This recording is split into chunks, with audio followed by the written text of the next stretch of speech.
आसमान से ऊंची उड़ान भरने वाली शीला पूरे 26 साल पहले अपनी कितनी सारी इच्छाओं और अरमानों के साथ शरद के घर आई थी। घर के अंदर पैर रखते ही आंखों से अश्रुधारा बह निकली। उसे अपने अरमान बिखरते नजर आने लगे।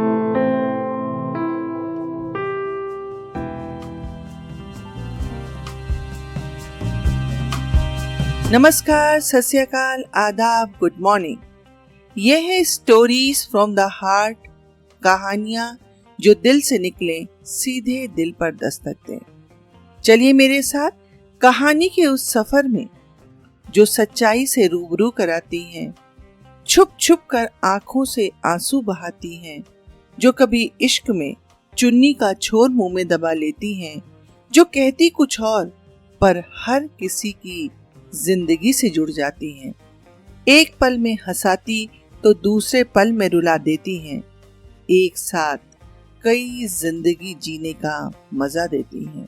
तो ऐसी कहानियों के लिए सुनिए मेरी लिखी कहानी, मेरी ही जुबानी, कहानी संख्या 30।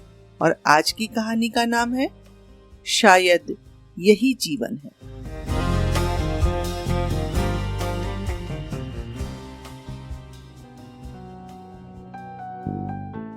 आज वर्षों बाद शीला ने पेन उठाया तो हाथ कपकपाने लगे। यादें साथ छोड़ने लगी, विचार मुंह मोड़ने लगे, पर शीला ने पेन नहीं छोड़ा। पेन ही तो उसका सच्चा राजदार था, मित्र था, जिससे वह जब चाहे तब अपने दिल की बात पेपर पर उतार सकती थी। बेचारी अपने मन की बात कहे तो किससे कहे।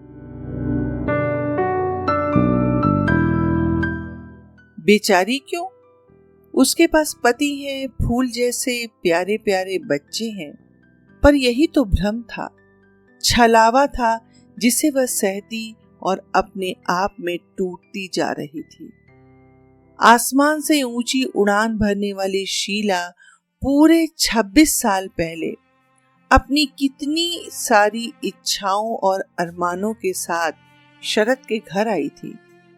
घर के अंदर पैर रखते ही आंखों से अश्रुधारा बह निकली। उसे अपने अरमान बिखरते नजर आने लगे।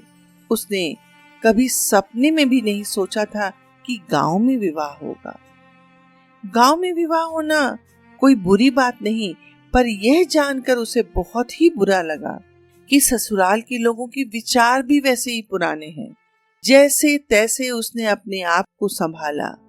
अंतर्मन ने कहा, अरे पगली, रोती क्यों है? शरद तेरा है, उसे अपना। जो नहीं मिला उसे भूल जा। इसी सोच के साथ उसे लगा जैसे डूबते को सहारा मिल गया।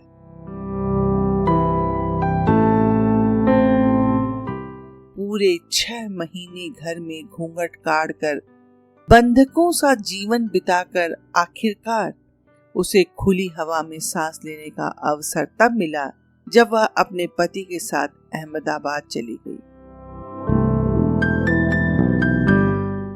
आज भी जब वह उन दिनों को याद करती तब कहीं न कहीं उसके दिल में टीस सी उठ जाया करती थी।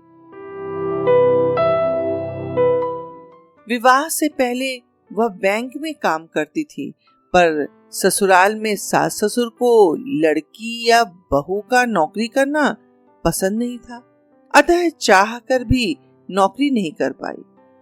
आरंभ में वह छिप छिप कर रोया करती थी, फिर धीरे धीरे चिड़चिड़ाहट उसके व्यवहार में दिखाई पड़ने लगी। शरद एक अच्छे बेटे का धर्म निभाने के चक्कर में कभी शीला का साथ ही नहीं दे पाए। अपने आप से लड़ती तथा अकेले ही ससुराल से लड़ती लड़ती शीला ने हार कर परिस्थितियों के आगे घुटने टेक दिए थे। अतीत में शीला इतना खो चुकी थी कि कब उसकी आंखों से आंसू बहने लगे पता ही नहीं चला। वह तो माँ भूख लगी है, सीमा की इस आवाज ने उसे चौंका दिया। बेटी को देख उसने फटाफट अपने आंसू पोंछ लिए और उठकर उसकी पसंद की चीजें बनाने लगी। उसके जीने का सहारा उसकी बेटियां ही तो थीं, जिनके सुख दुख में वह अपना सुख दुख ढूंढ लिया करती थी। जब कभी यादों का दामन थाम कुछ सोचने बैठी तो दुख और दर्द के सिवा कुछ नहीं मिला। फिर भी न चाहते हुए जब तब यादें उसे घेर ही लिया करती थीं। घर व घर के कामों के सिवा अब उसकी कोई इच्छा ही नहीं थी। ऐसा लगता था जैसे शीला ने अपनी सारी इच्छाओं को पी लिया हो। कई बार सोचती कि दोष दें तो किसे, शरद को?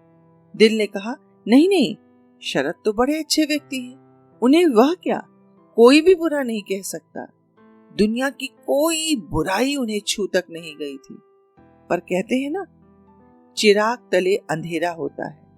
ठीक ऐसा ही शीला के जीवन में भी घट रहा था। लोगों की भीड़ में शरद ने कभी ये जानने की कोशिश भी नहीं की कि आखिर शीला क्या चाहती है, उसकी इच्छा क्या है। उसके सीने में भी दिल है जो धड़कता है, उसकी भी कुछ अरमान है। वे सिर्फ कर्तव्य करते गए। शरद के इस कर्तव्य में शीला और उसके बच्चे कहीं खो गए। कहाँ खो गए और क्यों खो गए, शीला के लिए ये आज तक पहेली है। वो सदैव सोचती रही कि क्या कर्तव्य का दायरा इतना संकुचित होता है? क्या कर्तव्य की सीमा रेखा में पत्नी और बच्चों के लिए कोई स्थान नहीं? प्रेयसी बनने का सपना लेकर वह मायके से ससुराल आई थी, जो कहीं पत्नी की ओट में छिप गया, और पत्नी पति के कामों की बलि चढ़ गई। शायद इसीलिए उसने चुपचाप मातृत्व का जामा ओढ़ लिया। धीरे धीरे विवाह रूपी समझौते को 26 वर्ष पूरे हो गए थे। सब कुछ बदल गया था। सीमा और शालू दोनों बेटियों की शादी हो गई। शरद बहुत बड़े पद पर पहुंच गए थे। जीवन निर्बाध चल रहा था। शीला को आज शरद से कोई शिकायत नहीं थी। आज क्या, कल भी नहीं थी। जब थी तब शरद ने परवाह ही कहाँ किया। शीला नानी बन गई। सीमा की प्यारी सी बेटी में उसे सारे जहान की खुशी मिल गई थी। उसकी तोतली बातों में, मुस्कुराहट में, भाग दौड़ में वो अपने सारे गम भूल गई थी। अब न किसी से शिकायत थी न शिकवा। उसका दामन खुशियों से भर गया था। अब तो शरद ही कभी कभी उलाहना देते थे। कहते, मैं देख रहा हूं तुम्हें मेरी चिंता नहीं है, न ही तुम्हारे पास मेरे लिए समय है। कहानी फिर दोहराई जा रही थी। जो बातें कभी शीला कहा करती थी वो आज शरद की जुबान पर थे। शिकवा शिकायतों से बेपरवाह शीला अपने ही धुन में भागती चली जा रही थी। भाग इसलिए रही थी क्योंकि वो पीछे मुड़कर देखना नहीं चाहती थी। जब कभी वो पीछे मुड़कर अतीत में झांकने का प्रयास भी करती तो उसे रिक्तता ही रिक्तता नजर आती। उसमें कोई रंग नजर नहीं आता। हाँ, ये बात और है कि देखने वाले शरद और शीला के दाम्पत्य जीवन की मिसाल देते, जबकि सत्य तो यह था कि शीला ने चाहा था सिर्फ प्यार, जो उसे कभी नहीं मिला। हाँ, अब मिल रहा है नन्ही निक्की से, जिसे वो अपने आंचल में भर लेना चाहती है। शायद यही जीवन है। धन्यवाद।